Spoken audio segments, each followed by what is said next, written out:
ఈరోజు వచ్చేసి నేను చికెన్ కర్రీ చేస్తున్నాను ఫ్రెండ్స్. చికెన్ కర్రీకి వచ్చేసి మనము చికెన్ని బాగా వాష్ చేసుకొని ఒక 2 times 3 times బాగా వాష్ చేసుకొని పెట్టుకోవాలి. తర్వాత దీంట్లో కారం ఉప్పేసి కలుపుకొని ఒక 1/2 hour పాటు నాననివ్వాలి, మ్యాగ్నేట్ చేసుకోవాలి. చూసారు కదా ఫ్రెండ్స్, ఈ చికెన్ కర్రీలో పెరుగు, కారం, ఉప్పు ఈ మూడింటిని వేసుకొని బాగా కలుపుకొని మనము డీప్ ఫ్రిడ్జ్లో కానీ ఇంకా ఫ్రిడ్జ్ అవైలబుల్లో లేకుంటే బయట కానీ ఒక అరగంట సేపు బాగా నానబెట్టుకోవాలి.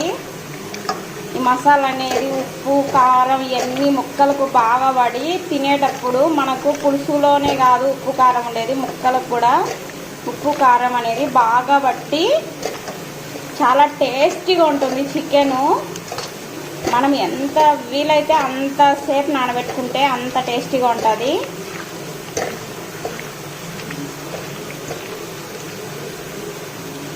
చూసారు కదా ఫ్రెండ్స్, ఇలా బాగా కలుపుకొని నానబెట్టుకోవాలి.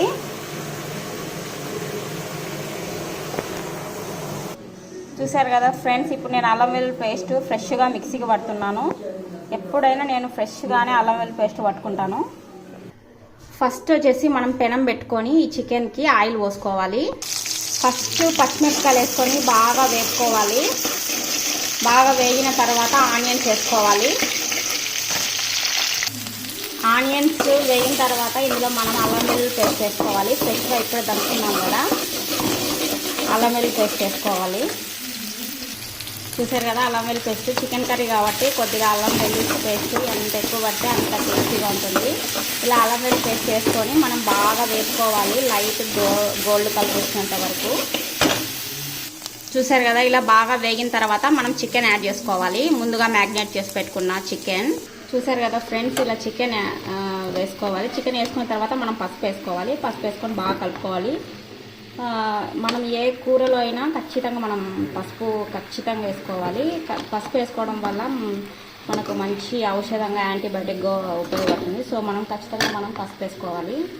ఎంత వీలైతే అంత బాగా ఈ చికెన్ని కలుపుకోవాలి. మనం స్లో ఫ్లేమ్లోనే చికెన్ కుక్ చేసుకోవాలి. బాగా కుక్ అవుతుంది స్లో ఫ్లేమ్లో కుక్ చేసుకుంటే.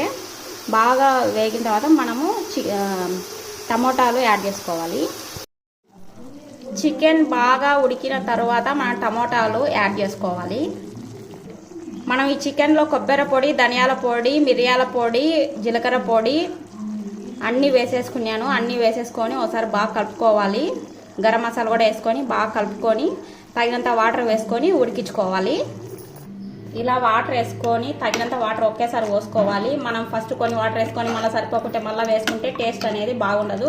మనం ఎంత వాటర్ కావాలో, మనకి ఎంత పులుసు కావాలా అనేది, చపాతీలోకి రొట్టెలకి అయితే మనకు కొంచెం పులుసు ఎక్కువగా కావాలి కాబట్టి దాన్ని బట్టి మనం అన్నంలోకి చపాతీలోకి దేనికి తగ్గట్టుగా మనం వాటర్ ఒకేసారి పోసుకొని బాగా హై ఫ్లేమ్లో పెట్టుకొని ఉడికించుకోవాలి.